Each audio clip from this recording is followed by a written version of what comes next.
colocou no coração do teu servo, Deus. Fomos já tremendamente impactados na primeira reunião que o Senhor trouxe a ministração. E o Senhor é o mesmo Deus que estava na primeira reunião.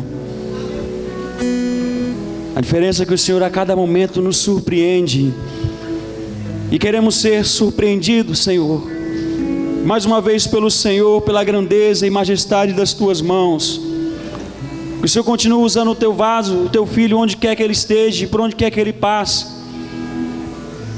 Ele ministre, Senhor, sobre corações, sobre vidas e almas, sejam alcançadas pelo poder do teu Espírito. Nós oramos e desde já, Deus, agradecemos, porque o Senhor é Deus. Amém. Vai ter? As crianças já podem seguir para o culto infantil. Vão na bênção do Senhor.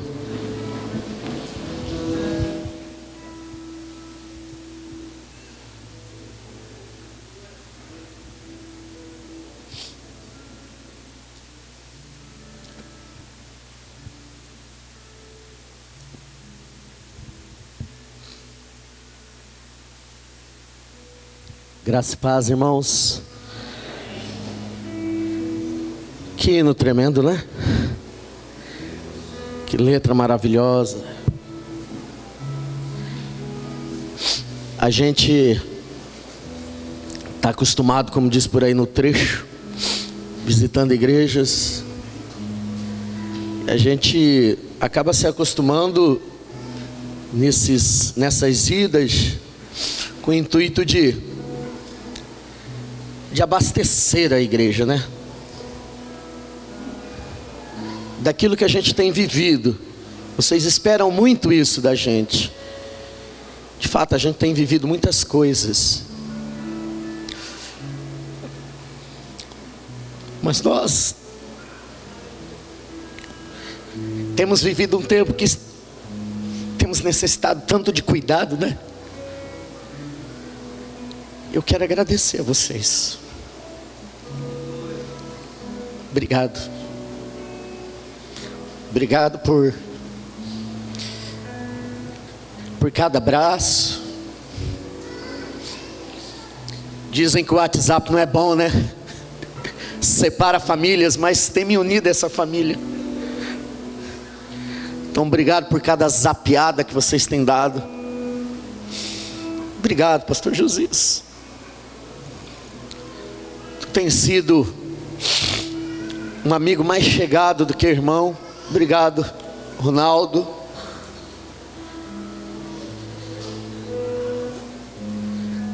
Eu tenho pedido a Deus, nós precisamos de uma igreja que cuide da gente, porque realmente essa vida, a vida missionária, ainda que seja no Brasil, e muitos não dão muito crédito a missões nacionais, mas como diz minha mãe, não é bolinho. E nós só temos alencado forças porque igrejas como essa, e são pouquíssimas e são cada vez mais raras. Talvez você não saiba disso porque você não viaja tanto quanto eu viajo, e eu sei do que eu estou falando. O amor de muitos tem esfriado, mas essa Deus tem superaquecido e abundado. E eu sou prova disso, queridos. Muito obrigado em nome de Jesus. Amém? Eu queria mostrar alguns logos. Aquele logo que não foi passado, eu queria que você conhecesse um pouquinho da nossa estrutura, com o vídeo e com alguns logos.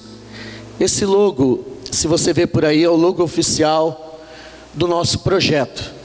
Trabalhamos com indígenas, e o nosso projeto é um projeto legal, é um projeto reconhecido, é um projeto bem estruturado, e os nossos documentos, A nossa marca oficial é o projeto Etnias Brasil. Nós atuamos na região do Portal da Amazônia, né, na cidadezinha de Comodoro, a última cidade do interior do Mato Grosso, divisa aqui com Rondônia, Vilhena, com dois povos, o povo Pareci e o povo Nambiquara. Pode passar. Esse é o logo da nossa igreja, a Igreja Evangélica Indígena Pareci. Pareci é um povo de língua aruaque. Nós temos uma igreja que foi construída, uma igreja de alvenaria de 15 por 15. A igreja está mobiliadinha, tem cadeiras, tem som, tem tudo. É um trabalho com mais de 15 anos, né? O povo mora em Oca, mas o templo está lá. Depois de 15 anos o povo começou a orar, dizendo: Senhor, aqui venta demais, chove demais, e igreja de palha não aguenta. Então começamos a orar. Em novembro de 2014 foi inaugurada a igreja. Nós não temos foto porque não deu tempo de procurá-las, mas você vai achar no nosso Face. Enoré Hanan, que significa Casa de Deus. Não tem o nome da nossa denominação, porque nosso objetivo não é esse. Nosso objetivo é uma igreja indígena com identidade indígena. Por isso, Igreja Evangélica Indígena Pareci, Enoré Hanan, que quer dizer Casa de Deus. Pode passar. Esse é um projeto dentro do projeto Etnias Brasil, que é o projeto Nambiquara. É o segundo povo que trabalhamos. É um povo semi-isolado, é um povo de cultura muito forte, é um povo que ainda detém a questão cultural familiar de poligamia. É um povo que usa muita prática de feitiçaria. Só para você ter uma ideia, nesse ano 5 pessoas foram mortas porque foram tomar um cafezinho na casa errada, e fulano não gostava de ciclano, e no cafezinho tinha uma ervinha esperta que levou a essas pessoas a óbito, né? Tanto o povo Pareci quanto o povo Nambiquara, as igrejas são fortes, né? No povo Nambiquara não existe uma igreja fixa, o povo é nômade. Então a igreja, ela acontece a qualquer hora ou em qualquer lugar em que nós estejamos. Pode ser numa caça, numa pesca, a qualquer momento, se Deus nos der tocar em nosso coração, nós paramos tudo naquele momento e cultuamos a Deus. Já aconteceu de termos estudos bíblicos e cultos às 3 horas da manhã. O povo sentiu e a igreja se reuniu. Estávamos à beira do rio Juína e a coisa fluiu. Então o povo Nambiquara não tem interesse nenhum de construir igreja, porque eles já entenderam que a igreja não são coisas, não são paredes. O formato lá é diferente. A igreja é formada por pessoas. Bom, essa é uma família tradicional, só para você trazer a memória que você deve orar pelos povos indígenas, tá bom? Não é uma bagunça, existe um sistema familiar, existe um sistema patriarcal. A coisa é até mais dura do que as nossas leis e regras dentro da nossa sociedade. Pra você ter uma ideia, uma mulher adulterou e teve filho com outro homem, o filho é morto por causa do adultério, e a mãe é punida severamente. Ainda estamos lá na lei do dente por dente e olho por olho. Mas só para você ter um comparativo de que certos pecados, se é que tem pecadinho e pecadão, não são permitidos dentro da cultura indígena. Então não é bagunçado. Eles têm, vamos dizer assim, os seus parâmetros, né, de convivência. No nosso caso, já tão banalizados, né? Juntos somos mais fortes. Passa o próximo. O outro. Essa é a minha família, tá bom? A equipe Etnias Brasil começou com essa família alguns anos atrás, em Cuiabá. Depois fomos para Buritis, em Chapada dos Guimarães, uma grande fazenda que deu origem à cidade de Chapada dos Guimarães. Ali nós administramos uma fundação educacional chamada Buritis, com mais de 180 anos, pertencente à Igreja Presbiteriana do Brasil. De lá fomos para Porto Velho trabalhar com tribos isoladas, o povo Banauá, onde permanecemos na base de Jocum por alguns anos. E depois então, há 7 anos, estamos aqui em Comodoro trabalhando com o povo Pareci em Nambiquara. Aquela morena linda de óculos lá é minha esposa, a missionária Helenil. Aqui, à sua direita mais abaixo, é o João Alexandre, hoje com 12 anos. Aquele rapagão bonito lá acima, ele está por aí, deve estar do ladinho lá. É o Lucas, alguns já tiveram contato com ele, é o meu filho mais velho. E esse camarada bonito e forte aí sou eu, tá bom? Amém? Volta ali, querido. Volta. Tem como aumentar isso aí, fazer um zoom de um trechinho aí? Ou não? Tem? Não. Bom, nós temos aqui, querido, o texto que nós vamos ler hoje. Filipenses capítulo 4, versículo 10. Olha aqui à sua esquerda, bem abaixo, versículo 10. Olha onde vai terminar o 14, até onde eu vou ler. Está mais de 4 parágrafos. Se você pegar a sua Bíblia, vai ficar ruim, né? Mas só para você ter um parâmetro, o povo Nambiquara, que é ali, esta Bíblia que nós temos aqui, ele precisa de muitas palavras para expressar uma coisinha. Se você pegar a sua Bíblia aí, Filipenses capítulo 4, versículo 10 ao 14, vai dar um pouquinho mais de um parágrafo. O povo Pareci precisa de Nambiquara precisa de quase uma página inteirinha, né, para poder se expressar. Essa língua é a língua Nambiquara, é uma língua tonal e numeral, mais ou menos similar ao mandarim chinês. Para se chegar a este Novo Testamento, Bárbara e Meno Crocker, missionários da CIL, amigos nossos que ainda vivem em Colorado, nos Estados Unidos, levaram 50 anos, ou seja, de Cáceres até aqui, eu acho que não existia nada. Eles saíam dos Estados Unidos de avião, criaram um mini aeroporto dentro da reserva, sofreram todo tipo de perseguição e morte, tentativa de assassinato por parte daqueles índios isolados, mas não desistiram, para deixar a Bíblia Sagrada como legado a esses povos. E nós estamos aí com a responsabilidade de apregoar e de valorizar este legado que foi deixado para o povo Nambiquara. Para o povo Nambiquara, a Bíblia na sua própria língua é algo fantástico, porque é Deus falando com eles, se importando com eles e se comunicando com eles na sua própria língua. Isso para eles é fantástico. Por que eu estou dizendo isso? Porque hoje é comemorado o quê? O dia da Bíblia. Então, pensando nisso, né, eu quero convidar aqui o pastor Josias, por favor. Eu quero presentear se não tem, pode haver a futura biblioteca da igreja, né, para apreciação aí dos futuros alunos de teologia ou, né, de línguas, né? Tá aqui o pastor também que leciona, né, pastor, ali em teologia. De repente pode passar para o Cibim também uma Bíblia dessas, né? Aliás, vamos fazer melhor. Vem aqui, pastor Adriano. Porque lá é o seguinte, queridos, não pense que a gente está no mato, a gente está isolado do mundo, não. Fala da tecnologia, né? Nós temos tecnologia, não brasileira, né?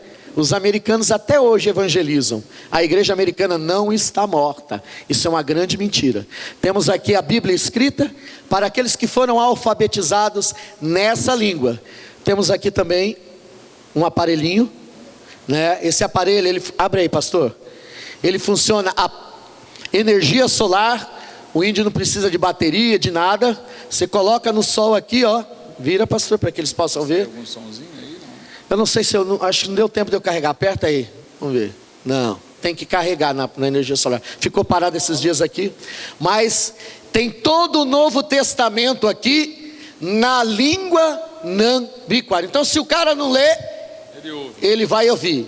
E lá atrás nós temos também alguns outros aparelhos que ele pode mandar para frente, mandar para trás, escolher o versículo. Tem efeitos especiais, tem Jesus falando com eles na língua Nambiquara. E se não der também, nós temos um pequeno data show com o filme Jesus ali morrendo na cruz dizendo: Pai, perdoa os pecados deles, Senhor, mas falando em Nambiquara. Ou seja, o evangelho tem sido pregado em todas essas aldeias. Amém, queridos? Quero convidar aqui o nosso irmão Jotinha, amém, líder aí do departamento de missões, para receber essa flecha de guerreiro que vai ficar exposta no departamento de missões da igreja. Vocês são guerreiros. Essa flecha não é uma simples flecha, ela tem uma história. Isso aqui é tucum, é uma senhora de 90 anos que sai no mato, leva dias.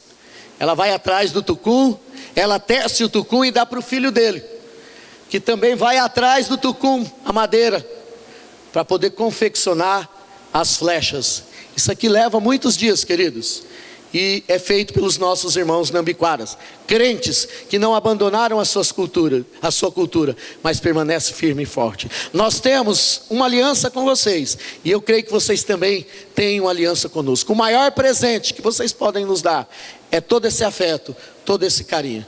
Que Deus nos abençoe pelo maior presente que Ele nos deu, a sua palavra. Amém?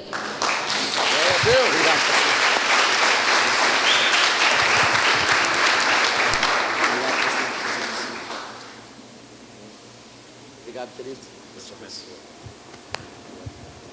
Amém. Pode ficar lá na frente. Se alguém andar nos corredores da igreja e não prestar atenção, pode flechar. Ontem foi luva de boxe, né? Quem viu aí o Muhammad Ali entrando aqui, levanta a mão. Tá doendo o queixo? Sem querer, querendo, eu acertei o menino. Deixa sua Bíblia aberta aí em Filipenses capítulo 4, versículo 10. Aleluias. Queridos, eu disse aqui que às vezes as igrejas, as pessoas não dão muita importância a missões nacionais, e principalmente quando se fala no trabalho de missões com índios, porque existe ainda muito preconceito da nossa parte para com os povos indígenas. Chega a tal ponto que as pessoas acham que não vale a pena perder tempo evangelizando os índios, porque índio é difícil, índio não tem jeito. Eu sinto muito te dizer, mas qual igreja aqui no estado de Rondônia consegue juntar 5.000 pessoas em 7 dias para ouvir a palavra? Levanta a mão e me diz. Tem MDA que faz isso? Só lá no Pará, né? Lá junto. Pois é, irmãos, a igreja indígena está tão bem organizada que já existe uma versão de um congresso chamado Complay, que é um congresso nacional de pastores, líderes evangélicos indígenas. Não tem um branco, só vai o missionário desse pastor e desse líder.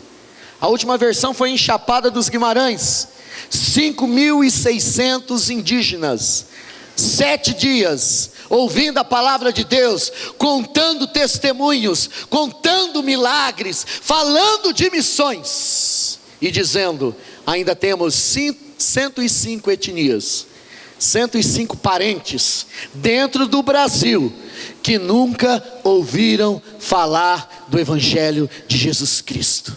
Que se chegar o Ronaldão, levanta, Ronaldo, eles vão apalpar o Ronaldo tudo quanto é jeito, não vão saber se é homem ou mulher, porque nunca viram outro além deles mesmos.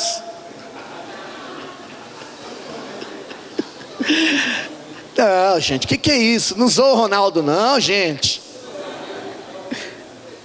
Você está entendendo o desafio? Você está entendendo a importância? Você está entendendo o compromisso que nós temos que assumir? Ainda existem, queridos, 105 etnias espalhadas pelo nosso Brasil. Não sabemos o número exato de pessoas dentro dessas etnias, mas que nunca ouviram falar do Senhor Jesus. Existem outras necessidades singulares. Existe a necessidade de 543 novos missionários em etnias que foram evangelizadas insuficientemente. O missionário chegou, a igreja enviou, o missionário chegou, a igreja se desestimulou e o trabalho parou, e hoje estão como ovelhas sem pastor. E os nossos seminários estão, embora nesses últimos anos tenham tido uma crise motivacional, né, terrível, né? Mas quando se fala de missões dentro do Brasil, ninguém quer fazer.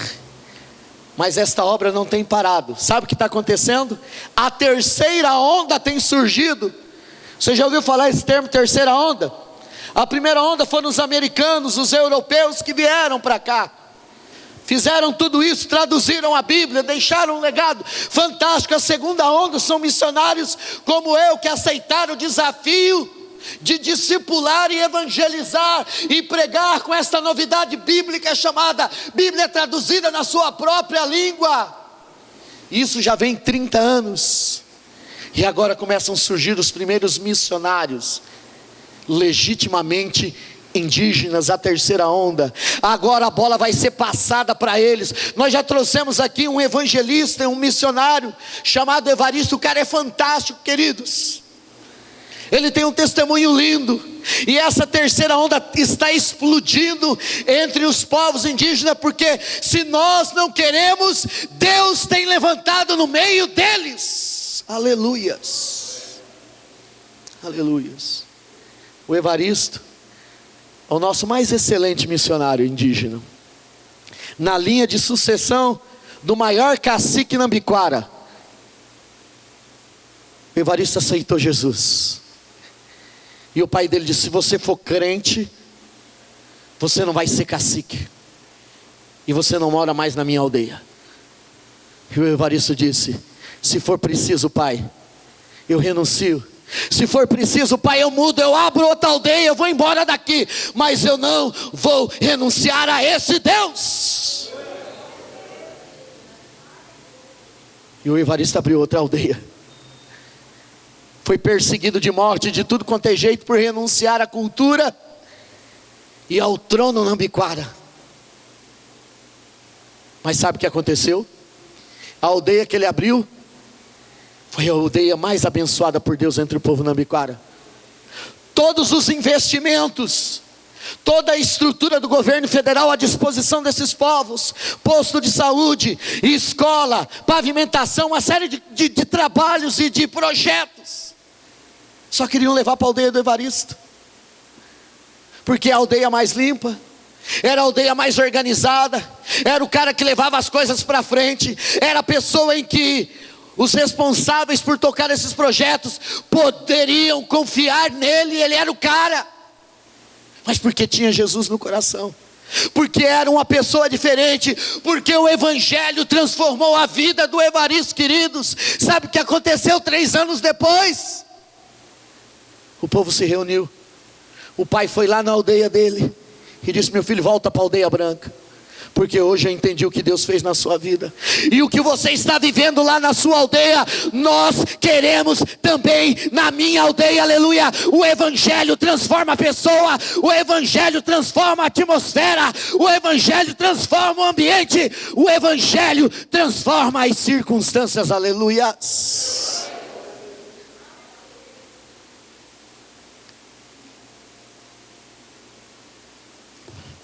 E o projeto Etnias tem entendido isso. Já falei aqui, pensar em índio para mim era coisa de louco, né? Você é doido. Índio, pelado, tudo aquilo que vocês imaginavam aí, eu também imaginava. Índio é preguiçoso, índio é fedido, né? Índio não produz nada. Isso é o que a sociedade alardeia por aí. Eu também pensava assim. Mas depois que eu emergi na cultura, depois que eu conheci a cultura, eu percebi que estava errado. Tudo que eu aprendi no seminário, nas antropologias da vida, nas missiologias da vida, não me dava o conhecimento de praticidade. Mas a prática no campo missionário foi revogando tudo aquilo que estava sentenciado na minha mente a respeito do povo, e eu vi que não era nada daquilo. E então eu pedi perdão a Deus pelos conceitos, pela definição errônea que eu tinha em relação a esses povos, queridos. Não é nada disso. Quantos banhos você toma por dia, Ralph? Vocês conhecem Valdir Ralph? Levanta aí. Eu brinco assim com ele. Parece com o Ralph, né? Mas não é. É homem de Deus. Não vou perguntar quantos banhos ele toma por dia, mas índio toma uns 10 banhos. Nós temos o Ralph, nós temos o Zanetti 3, o Zanetti 2 está lá atrás, que é o Jeremias. A unção dos careca. Eu também vou fazer o mesmo, pastor. É bênção. Aleluia. Mas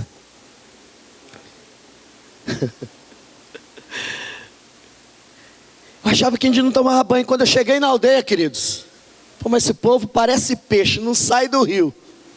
Deve estar pescando, nada, banho toda hora, banho toda hora. Eu fui olhar no relógio, falei, tomei banho ontem à tarde, às 3 da tarde. Já faz 1 dia e meio que eu não agrido a água. Quem que é o Sugismundo aí? Sou Joey, né? Índio é preguiçoso e não trabalha, não produz nada. 3 horas da manhã. Caitsulu. Ô Caitsulu. Você sabe o que é Caitsulu? Na língua nambiquara é bonitão. É meu nome. É. Eduardo Caitsulu. Eduardo Bonitão, é verdade. Vocês estão brincando? A melancia não quer dizer nada. Acorda, 3 horas da manhã, velho. Falei, vixe, vai chamar o pastor para orar 1 hora dessa. Que orar nada, velho. Vamos levantar que nós vamos tomar banho de rio. Já está na hora da lida. Opa, 3 horas da manhã, você só via aquele nevoeiro. Você não enxergava o rio, velho. Gelada água, e eles pegavam aquelas criancinhas, tipo. Falei, eita povo ruim, hein?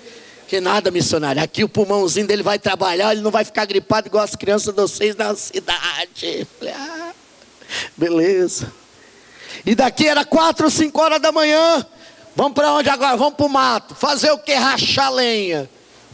Pá, pá. Voltava com cada tora nas costas, querido. Toma aqui, mulher, vai fazer o biju, que agora nós vamos sentar para tomar o café.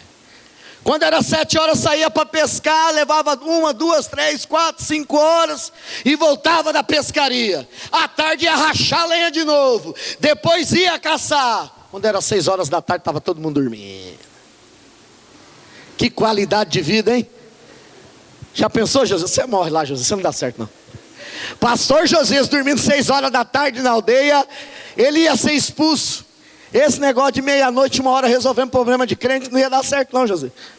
Não ia dar certo. Mas 6 horas a gente estava dormindo, queridos. Eu falei, o quê? Na cidade eu fazer isso? 3 horas da manhã, banho gelado, rachar lenha, caçar, pescar. Mas sabe o que eu achei legal lá, queridos? É hora da fogueirinha ali, assando o macaquinho. Não, vamos mudar, tira, apaga. Assando a paquinha. Assando a paquinha. Conversa vai, conversa vem, Jesus é bom. E Jesus é isso. Mas conta mais, missionário, e Jesus é aquilo. E é mesmo. É. Você está entendendo? O ambiente, o contexto que a gente vive. Isso é a parte boa, né? A parte ruim outro dia a gente conta, tá bom? Mas querido, vale a pena sim. Missões com os povos indígenas é algo assim que eu vou dizer para você, magnífico. Você se descobre como pessoa. Você se descobre, e descobre mesmo que você fica nu diante do povo a ponto de dizer, Senhor, está tudo errado, é comigo. Não é com eles. E você descobre que você não é tão perfeito assim, que você não é tão diferente deles. Amém, queridos? Vamos ficar de pé? Tem gente dormindo aí. Se eu tivesse uma mangueirinha.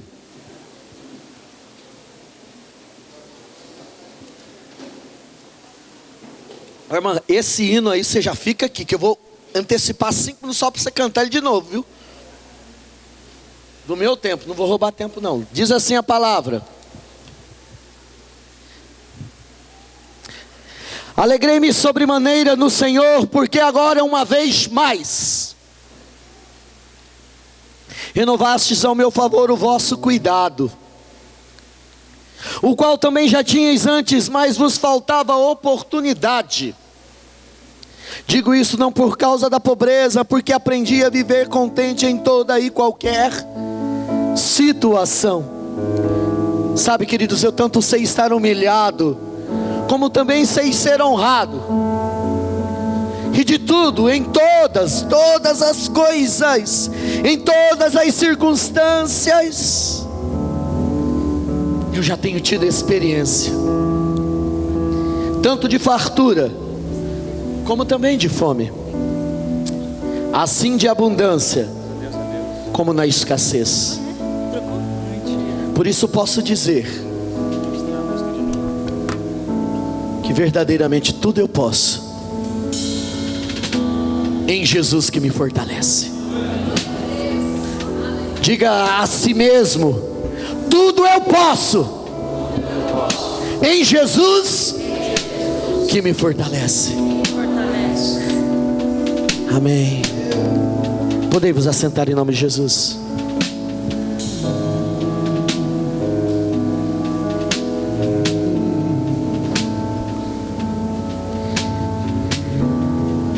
Sabe, queridos, eu vejo aqui o apóstolo Paulo testemunhando a respeito de uma igreja e do seu envolvimento com esta igreja, a igreja dos Filipenses, uma igreja que sonhava, que desejava e que queria de alguma forma se envolver com o ID de Jesus, com missões. Mas como diz o próprio apóstolo, lhes faltava o quê? Uma oportunidade. Muitos querem se envolver com missões, pastores querem se envolver com missões, igrejas querem se envolver com missões, mas não se envolvem, não fazem, não levam adiante planos, projetos e sonhos. Tudo fica no anonimato e na mesmice. Sabe aqueles cultos uma vez por ano de missões para desencargo de consciência? Não é o caso desta igreja, porque vocês já fazem na praticidade há muito tempo. Mas o que eu vejo por aí é isso: culto de missões para desencargo de consciência do pastor. Fizemos alguma coisa por missões, levantamos uma oferta, e nem quer saber como é que o missionário está lá no campo, em que condições a oferta chegou. Então a igreja aos Filipenses era esta igreja que ansiava, que desejava. E Paulo era esse camarada, esse missionário que tinha um projeto como eu, que um dia foi chamado para missões como eu, que um dia teve que renunciar uma série de coisas como eu. E o projeto de Paulo era pequeno e simples, mas audacioso. O que ardia no coração de Paulo e o desejo de Paulo era o quê? Era chegar em Roma. Tanto é que ele passou por muitos perigos, teve a oportunidade de ser liberto, de esquecer o seu envolvimento com o ID de Jesus, de ter a liberdade. Mas ele disse: não, eu quero chegar a Roma, eu quero pregar na sede do Império Romano. Esse era o projeto missionário de Paulo, era a grande ambição dentro do reino de Deus. Embora ele tenha passado por tantos outros lugares, pregando o evangelho até chegar em Roma, nós também tínhamos, queridos, e temos um grande projeto. Mas pregar para índio, não, pregar para pessoas. O reino de Deus não é exclusivista, o reino de Deus não é excludente, mas ele agrega, e a sua cosmovisão é ampliada. E quando isso acontece também com a igreja, esta cosmovisão ampliada, queridos, nos dá a condição de entender e amar a todos indistintamente, aleluia, até mesmo o índio.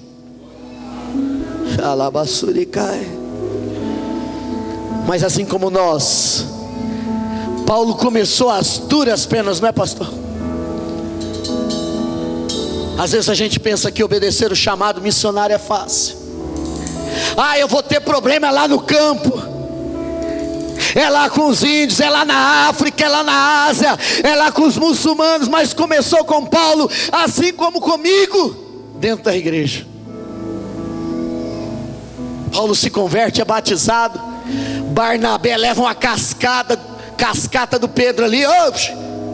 Que negócio é esse? Esse é o nosso perseguidor. Que batismo é esse? Que separação é essa? Que chamada é esse desse tal de Saulo? Não é Saulo não, agora é Paulo, você não está sabendo. Jesus mudou o nome dele, Pedro. Você tem que falar comigo. Aí Paulo diz: eu sei que tu é o cara. Tu não é aquele também que negou?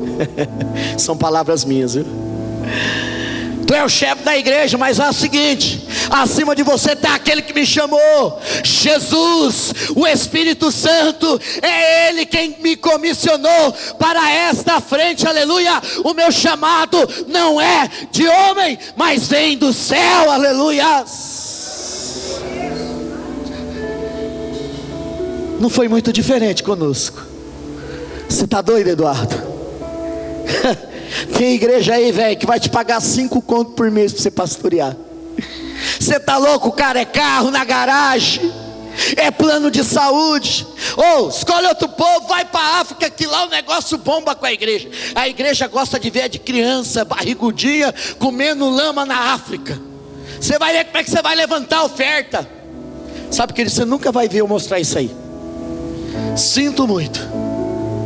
Você nunca vai ver eu mostrar criança indígena bebendo água e comendo na panela junto com os cachorros. Porque eu gosto de mostrar aquilo que Deus faz. Porque aonde eu estou tem que ser diferente, a coisa tem que mudar. Não tem que ficar mostrando desgraça não. Tem que mostrar aquilo que Deus faz. Aleluia. Então os colegas chegavam dizendo isso para mim: rapaz, trabalhar com índio é perca de tempo. Trabalhar com índio não dá futuro. Eu falei: quem te disse que não dá futuro, camarada? Vamos contar as nossas pedrinhas na coroa. Está aqui, ó. 1, 2, 3, 4, 5, 6. Tira uma casquinha do pastor. Já tem mais de 300. Esse ano quantas almas você ganhou para Jesus, pastor? 3. Então você está perdendo, e o meu Jesus está ganhando. Não é uma competição, queridos, mas para Deus não existe esta separação. Tudo é reino, tudo são pessoas, todos são almas e merecem ouvir a palavra de Deus. Teve um dia que eu conversando com o pastor, ele todo cabisbaixo lá, e eu passei o dia com ele. Falei: mas pastor, o que está acontecendo? Não veio uma ovelha tua te visitar? Sabe o que acontece, querido, quando nós ficamos doentes lá no campo? Vem uma renca de índio. Teve um dia que eu estava tão triste, desanimado. Falei: Senhor, manda um pastor aqui de Comodoro para orar por mim. Não apareceu nenhum. De repente chega o irmão do Evaristo, bate na porta. Eu disse assim: ele quer remédio, ele quer comida, ele quer alguma coisa. A Lenil abriu, ele chegou. Tá tudo bem, pastor? Eu disse: tá não, pastor. Já faz 1 semana que o senhor não aparece na aldeia. Nós estamos morrendo de saudade do Senhor. Eu vim aqui orar por você. Sabe, querido, faz toda a diferença quando você está no lugar certo, na hora certa, no centro da vontade de Deus. Você é cuidado, mesmo ali no meio dos seus inimigos, ou daqueles que você acha e categoriza como se fossem os seus rivais. Deus levanta pessoas especiais para cuidar de você. Aleluias. E essa igreja, a igreja aos Filipenses, com esse ardor missionário, conheceu o apóstolo Paulo, se apaixonou pelo projeto de Paulo. Com convidou Paulo para pregar, convidou Paulo para expor o projeto, e eles abraçaram esse projeto. Eu me lembro quando Deus usou a Igreja Missionária Unida pela primeira vez para abraçar o nosso projeto, assim como a igreja de Filipos o fez. Deus começa com coisas simples, queridos. Não era um grande evento. Eu não cheguei num carrão, não usava um blazer top desse aqui, ó. Obrigado, pastor Jesus. O look ficou 10. Vou começar. Se quiser dar esse de presente, amém. Não foi assim que começou. Começou com a bicicletinha Barra Forte. Quem já andou de bicicleta Barra Forte, levanta a mão. Se fosse na Holanda era luxo. Aqui o brasileiro tem vergonha de pedalar, né? Missionário, início de carreira, na base da Jocum, um monte de missionário, mais de 300 missionários morando naquela base. Tinha argentino, tinha sueco, norueguês, americano, argentino. Era uma Babel gospel. E os missionários brasileiros, só de bicicletinha, né? Saía do Nacional, na base da Jocum, para ir lá no centro de Porto Velho. Eu ia com a bicicletinha do Nacional e o americano com a Land Rover traçada e blindada. Falei, ei Jesus, ainda vou ter uma dessa. Eu fui pregar na igreja do pastor Marcelo. Marcelo tinha tido um problema de saúde, um dos vários que ele teve durante esses anos. E o Marcelo então ligou na base da Jocum, tem alguém para pregar na minha igreja? Disseram, tem um pastorzinho aí, não sei o que, bababá, trabalha com índio, ele vai estar de folga, nós vamos falar para ele ir. Eu fui, peguei a Barra Forte no meio do caminho, tac, quebrou a catraca. Eita! Quando eu era mais novo, se isso acontecesse na frente da mina, Jesus, eu voltava para trás desanimado. E eu não desisti, ela foi tac, tac, pedalando, furou o pneu. Falei, agora não tem jeito, né? Vamos abandonar a bichinha. Nós caminhamos o restante ali, até lá perto da rodoviária, na igreja do pastor Marcelo. Cheguei, era 8h30, cansado, sujo, fedido de suor. Mas velho, eu cheguei e falei, tô aqui, pastor. Vai ser uma bênção. Não me recriminou, vai ser uma bênção. E pregamos, querido, e foi uma bênção. E esse namoro progrediu. Saiu de lá, veio para o Migrante, veio para o Presidencial, foi lá para Vilhena, já está em Várzea Grande, aleluia. Eu agradeço a Deus por essa igreja. Aleluia. Porque assim como a igreja de Filipos, vocês têm cuidado de nós. Alegrei-me sobremaneira. Eu também me alegro sobremaneira nesta noite, por saber que esta igreja tem orado tanto por nós, tem investido tanto em nosso ministério, porque tem visão de reino. E quem tem visão de reino é diferente. Graças a Deus por cada um de vocês, queridos. E nós temos sentido nesses últimos dias ainda mais o abraço e o cuidado de vocês. Quando nós abrimos esse ano, porque é desde o ano passado que a Nil está nesse tratamento, agosto de 2015. Nil, se vocês não sabem, é minha esposa. Então ela abriu para público em novembro de 2015 mesmo. Em agosto foi diagnosticada, em novembro ela passou pela primeira cirurgia. E nós começamos a compartilhar esse problema delas de saúde. Quando foi em agosto, ela passou por uma segunda cirurgia, uma cirurgia terrível. Foi para tirar 2 nódulos do intestino, de câncer. E na hora de fechar, o médico olhou e tinham mais 12. 10 horas de cirurgia. Ela é hipertensa, tem problema de coração, uma série de situações que poderiam agravar ali naquele momento a cirurgia. Eu conversei com o Ronaldo, zapiei com outros irmãos, compartilhei no Messenger.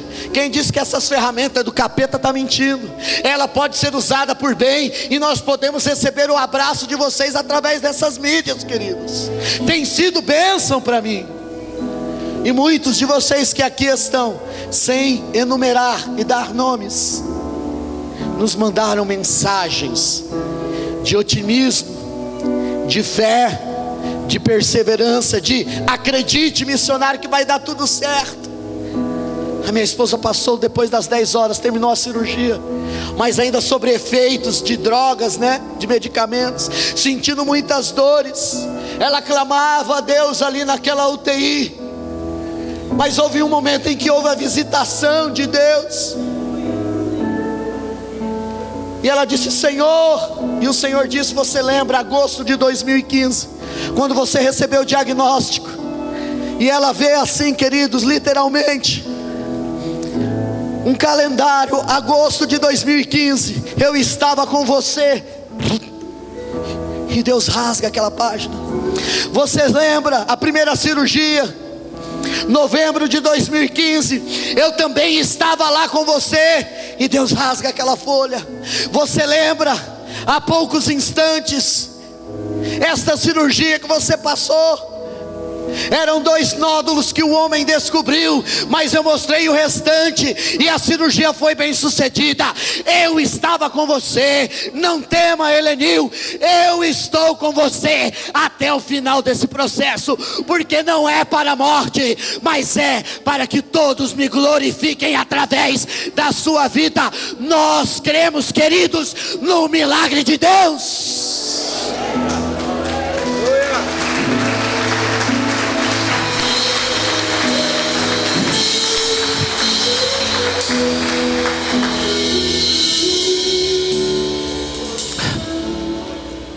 Você está lembrado do texto que você lê?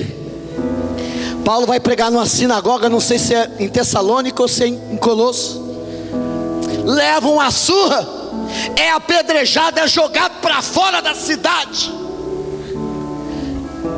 Tem alguns historiadores, estudiosos, que dizem que quem passou ali para socorrer as feridas dele, vocês têm noção de quem foi? Alguns irmãos da cidade de Filipos. A igreja orava para ter uma experiência, e Deus lhes deu a melhor experiência. Um missionário jogado para o lado de fora da cidade, apedrejado, cheio de feridas, e passam alguns ali. Olha o missionário Paulo, e pega Paulo e leva para um lugar especial, e cuida das suas chagas, e cuida das suas feridas, e dá leitinho para ele, dá uma jaqueta bonita para ele. E a igreja começa a se envolver com missões, pastor Adriano. Começa a se envolver com missões. E eles abraçam o projeto de Paulo. E Paulo agora tem um mantenedor. E Paulo agora tem intercessores. A igreja aos Filipenses adota Paulo em todas as situações de um projeto. Aleluia! E nós temos experimentado isso através dessa igreja, financeiramente, e também no cuidado do missionário. Tenho recebido conselhos, palavras do pastor Josias, do Ronaldo e de tantos outros, em momentos cruciais e importantes de decisões que tínhamos que tomar. Ah, mas não é da sua igreja. Eu também não tenho visão denominacional. Eu sou do reino, eu sou de Jesus. E comigo está aqueles que abraçam a causa. E aqui a igreja de Filipos, ela não fez isso uma única vez. Se você ler o texto comigo: no Senhor, porque agora uma vez mais, repetidas vezes, agora uma vez mais, renovastes ao meu favor o vosso cuidado. Aquela igreja tinha intenção, vencia um ano de projeto. Aquela igreja, eu supunha, renovava o projeto, renovava a parceria, renovava a cooperação. É assim que está em Filipenses capítulo 1. A partir do versículo 5 você vai encontrar falando dessa parceria e dessa cooperação missionária. E Paulo estava feliz por isso.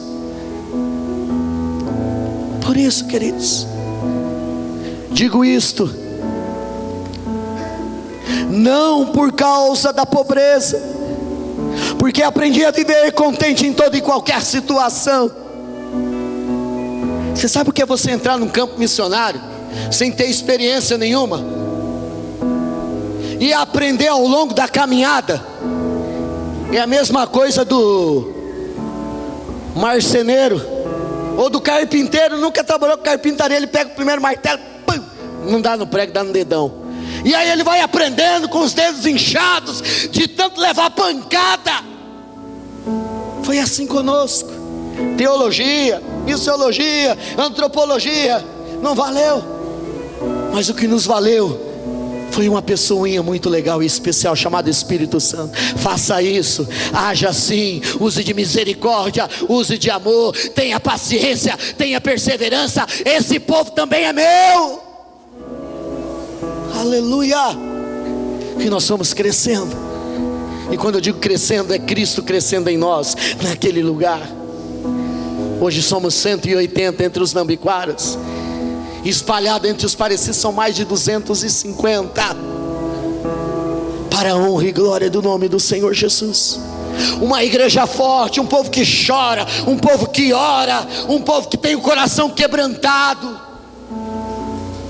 Nós vamos ter agora, queridos, dia 23, 24 e 25, geralmente são 3 dias de festa na aldeia. Um trabalho espiritual fantástico, pessoas de várias aldeias. Acontece de tudo um pouco, desde corrida de saco até índio batizado com o Espírito Santo.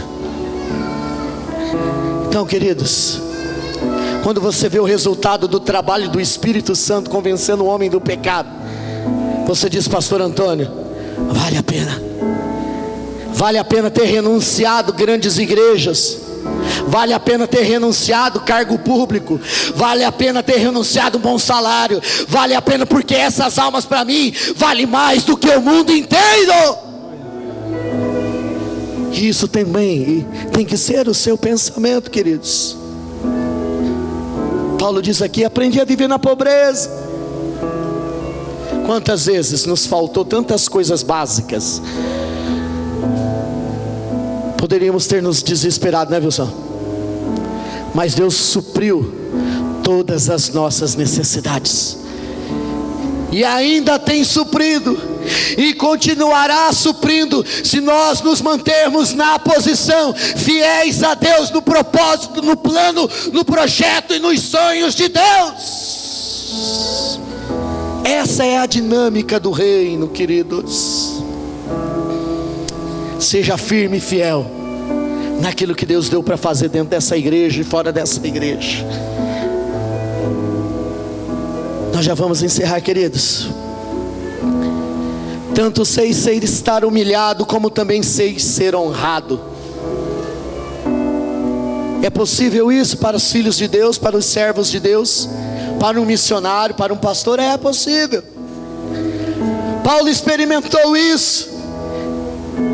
Embora ele fale de humilhação, fazendo menção à crucificação, à humilhação de Cristo ali na cruz do Calvário, sendo crucificado como um ladrão, mas nós podemos transpor esse pensamento e esse versículo como uma inúmeras humilhações. Eu compartilhei no culto anterior que nós fomos numa grande igreja da nossa denominação, 1000 e poucos membros, igreja lotada, parecia mais um palacete. Terminou o culto, o pastor nem olhou para minha cara, era mais um. Mas se olhar o canudo que eu tenho, que ele tem, ele fica no chinelo. O cara nem quis saber. Não sou líder de nada, né, de um grande projeto, para ele não tinha importância. Mas aí vem um irmãozinho lá, mandado por ele: olha, pastor, nós estamos construindo aí no subsolo uma praça de alimentação da igreja. Era um shopping, queridos. e vai custar R$1 milhão. E nesses próximos 5 anos nós não vamos investir em missões. Vamos parar tudo para construir no subsolo uma praça de alimentação. Mas procura o nosso tesoureiro ali, ele tem uma oferta para você. Falei, opa, não quis conversar comigo, mas a oferta vai ser boa para o projeto, né? Chega o tesoureiro, aquela cara de leão de chácara, cara especial para isso. E ele diz, missionário, está aqui o salário do dia do missionário, R$150. Tudo bem, irmãos, a gente não olha realmente por oferta, porque quem multiplica é Deus. Mas daí vem um jovem, pastor, fechamos o negócio, pastor. O que foi, filho? Lembra aquele workshop de bateria com o Juninho? 3 dias aqui na igreja, R$30 mil, pastor. Falei lá, meu Deus do céu, R$30 mil num workshop de bateria, e para missões R$150. Eu disse, amém, Jesus. Na outra semana fui pregar em Diadema. Estava numa campanha em São Paulo de 30 dias para comprar uma moto para o nosso missionário. E eu fui numa igrejinha bem simples e preguei, foi uma bênção ali. E um irmãozinho também muito simples disse, o senhor vai jantar na minha casa. E nós fomos, queridos.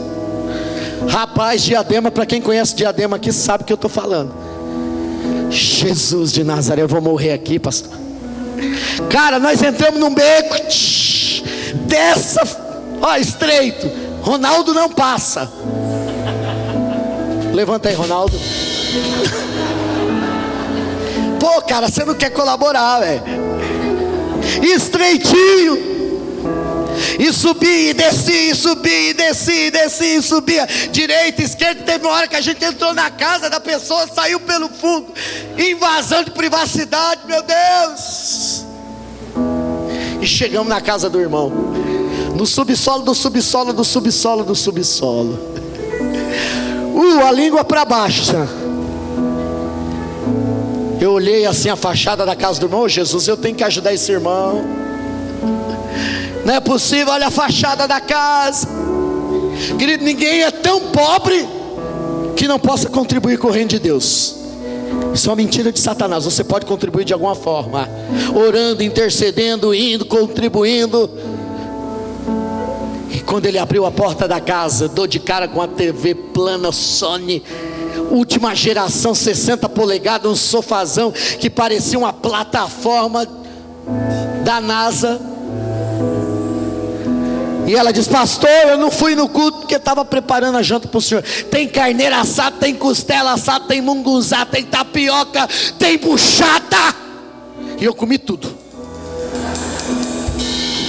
Tudo. Caramba, velho. Saí dali, não vou dizer, tá? Não vou dizer, vou te poupar, Ronaldo. Comi. Nunca fui tão honrado. E a irmã chega no finalzinho.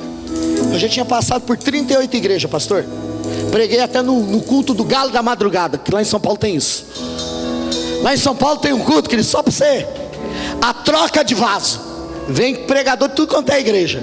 Eu começo um texto, vou até o versículo tal, desço correndo, vem outra emenda e vai indo até terminar. Até nisso eu entrei nessa papagaiada lá. Pastor, eu fui mandado embora. Recebi minha rescisão. E Deus mandou dar isso aqui para o missionário. E passou muitos aqui e não deu certo, não. Mas hoje Deus falou que era para o senhor. E é por isso que nós o trouxemos aqui. Toma oferta, pastor, compra a moto lá para o nosso missionário Cláudio Mazagão, que veio do Macapá ouvindo Deus. 15 dias de barco, 3 dias sem comer. Deus falou para ele, vai trabalhar com o missionário Eduardo lá em Tusnambiquara. Depois mais um dia, porque esse trecho aqui de vocês é terrível, viu? Eu ouço os rondonienses dizer, saímos de Mato Grosso, chegamos em Rondônia. Para mim é bênção, né? Então valorizo o estado de vocês, queridos. E depois mais 520 quilômetros de caminhonete até chegar na aldeia batizar. E foi uma bênção em nosso meio, queridos. Então a gente, como Paulo, tem sido honrado, também tem sido humilhado, mas temos passado com louvor, porque a honra de homem não nos interessa, mas sermos honrados e cuidados por Deus é a coisa mais gostosa desse mundo. Aleluias.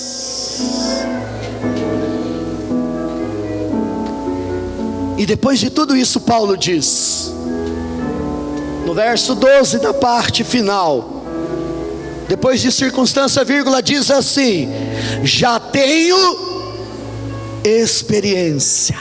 Eu já tenho meu primeiro dedão calejado, eu já tenho a minha primeira cicatriz, eu já passei por todas essas coisas, eu tenho experiência. E é por isso, por essas experiências, queridos, boas ou ruins, desertos ou paraíso, não importa, todas as experiências são válidas e positivas, se você está com aquele que te fortalece. Por isso Paulo enfatiza e diz com toda a convicção: tudo posso naquele que me fortalece. Aleluias. Tudo posso naquele que me fortalece. Eu tenho um testemunho pela metade, já encerrando.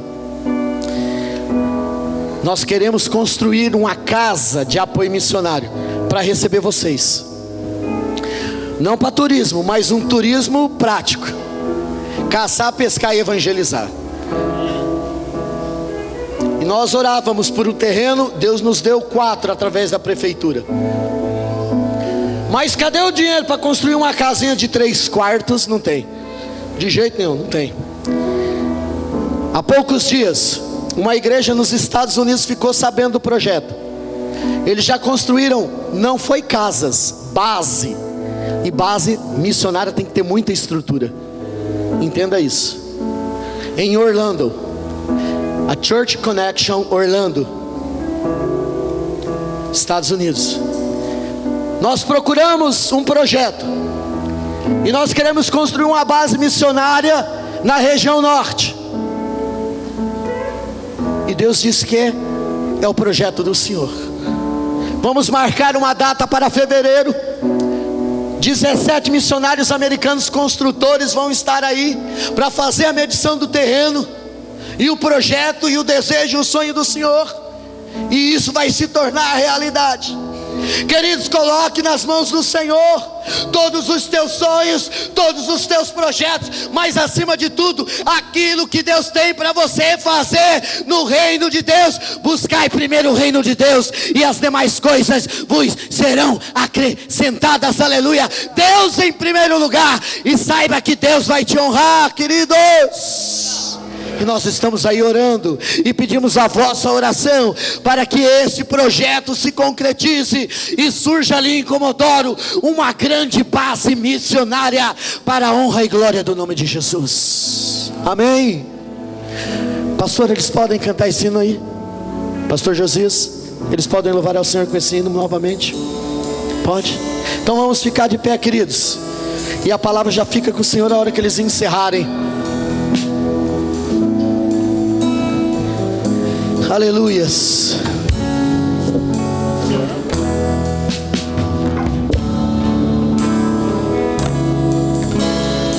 Irmão, enquanto eles louvam, solta o vídeo aí sem áudio do vídeo. Amém? Solta o vídeo sem o áudio. Coisas que podes fazer, eu aprendi a te adorar pelo que é. Dele vem o sim, o amém, somente dele, mais ninguém. A Deus seja o louvor. Se Deus fizer, Ele é Deus. Se não fizer, Ele é Deus. Se a porta abrir, Ele é Deus. Mas se fechar, continua sendo Deus. Se a doença vier, Ele é Deus. Se curado eu for, Ele é Deus. Se tudo der certo, Ele é Deus. Mas se não der, continua sendo Deus. Oh, minha fé está firmada nas coisas que podes fazer. Eu aprendi a te adorar pelo que é. Dele vem sim o amém, somente dele, mais ninguém. A Deus seja o